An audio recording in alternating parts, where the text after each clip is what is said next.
ওকে, কোর্সে দেখি 2 ক্লাস 9-এর অঙ্ক। লাস্ট টাইম এই 3টে অঙ্ক করেছিলাম, 5, 6, 7। 2 নম্বরের সরল করি। আজকে 3-এর দাগের অঙ্কগুলো করব।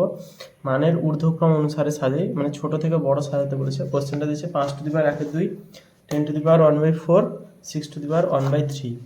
তো এগুলোকে করার সব থেকে উপায় হচ্ছে, যেগুলো পাওয়ারে আছে পাওয়ারগুলোকে একই করে নিলে একটা উপায় কোনো কিছু খুঁজে পাবো। পাওয়ারগুলোকে একই আছে মানে 1/2, 1/4, 1/3। নিচেরগুলোকে লসাগু করে নিলে হবে 2, 4, 3-এর লসাগু 12 হবে সবসময়ের জন্য। তো 1/2 সমান, আচ্ছা 5 টু দি পাওয়ার 1/2 তুলে দিই। 5 টু দি পাওয়ার 1/2 সমান 5 টু দি পাওয়ার 1/2-এর জায়গায় আমি 6/12 লিখতে পারি। ছোটোবেলায় সমতুল্য ভগ্নাংশ পড়েছিলাম।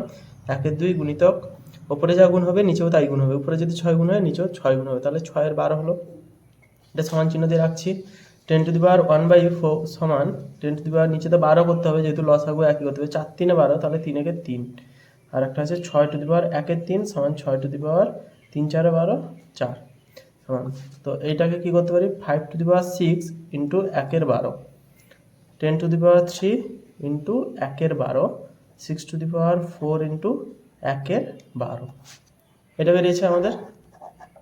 তো 5 টু দি পাওয়ার 6কে যদি লিখি, 5 টু দি পাওয়ার 6-এর জায়গায় লিখছি, এটা 1 নম্বর দিচ্ছি। এখানে জায়গা নেই বলে দিচ্ছি, আচ্ছা এখানে না লিখে এখানে লিখছি। 5 টু দি পাওয়ার 1-এর জায়গায় লিখছি 5 to the power 6 1/12। 5 to the পাওয়ার 6 মানে কত হচ্ছে, 5 গুণিতক 5 গুণিতক 5 গুণিতক 5 গুণিতক 5, এমনি করে 6 বার। 1 2 3 4 5 6 বার। 5 5 25, 5 125, 5 625, আর এখানে 625 গুণিতক 5। 5 5 25-এর 5 হাতে 2, 5 3 10 2 12, হাতে 1, 5 6 30 31, তার সাথে আবার 5 গুণ। 5 5 25-এর 5 হাতে 2, 5 2 10 2 12, 2 হাতে 1, 5 1 5 1 6, 5 3 15, তাহলে 15,625 হোল টু দি পাওয়ার 1/12। এটা মানে দ্বিতীয়টা মানে হচ্ছে 10 10 100 10 হাজারের 1/12। 3 নম্বরটা মানে হচ্ছে 6 6 36 6 216 ইন্টু 6। 6 টু দি পাওয়ার 4 মানে 4 বার গুণ করছি, নর্মাল জিনিস। 6 6 36 6 হাতে 3, 6 কে 6 3 9, 6 2 12, তাহলে 1296 হোল টু দি পাওয়ার 1/12। এইটার পাওয়ারে 1/12, এইটার পাওয়ারে 1/12, এইটার পাওয়ারে 1/12, সবার পাওয়ার একই আছে। এদের মধ্যে সব থেকে ছোটো হচ্ছে 1000, মানে 10 টু দি পাওয়ার 1/4 সব থেকে ছোটো। তার থেকে বড় হচ্ছে এইটা 6 টু দি পাওয়ার 1/3, তার থেকে বড়। তার থেকে বড় হচ্ছে 1/2। ঊর্ধ্বক্রম অনুসারে মানে ছোট থেকে বড় সাজাতে বলেছে। গসাগু করে পাওয়ারগুলোকে একই করে করেছি। 3-এর দাগের 1, 3-এর দাগের 2, জাস্ট সেম প্রসেস, কোনো পার্থক্য নেই। এটাও গসাগু করে করতে হবে 3-এর দাগের 2টা, কিন্তু আমি করছি এবারে 3-এর দাগের 3টা। যেহেতু 3-এর দাগের 1 এবং 2 সমান, তাই আমি 3-এর দাগের 3টাই করছি। 3-এর দাগের 3টা জাস্ট একই হবে। 2 to the power 60, 3 to the power 48, 4 to the power 36, 5 to the power 24। এখানে কী করতে হবে, যেহেতু সেখানে এর আগের অঙ্কটাতে 22 দেওয়া ছিল, এই অঙ্কটাতে 22 দেওয়া ছিল এরকম করে, তো ভগ্নাংশে দেওয়া ছিল। তো এখানে লসাগু করেছিলাম। এখানে যেহেতু বড় বড় সংখ্যা দেওয়া আছে, তো গসাগু করে এগুলোকে ছোট করে নিব। গসাগু করলে কত হবে, 48 36 24।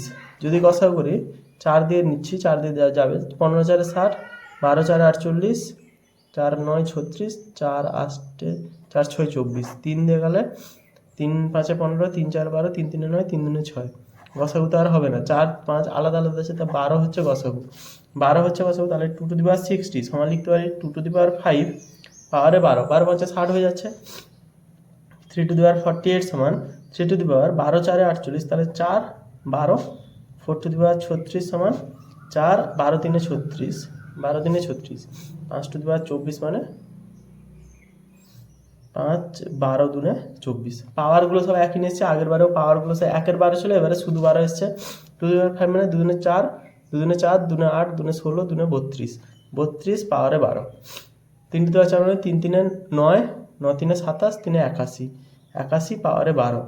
4 4 16, 4 64 পাওয়ারে 12, আর এটা 25 পাওয়ারে 12। সবার পাওয়ারে 12, কোনটা ছোটো কোনটা বড়ো এবারে বোঝা যাবে স্পষ্টভাবে।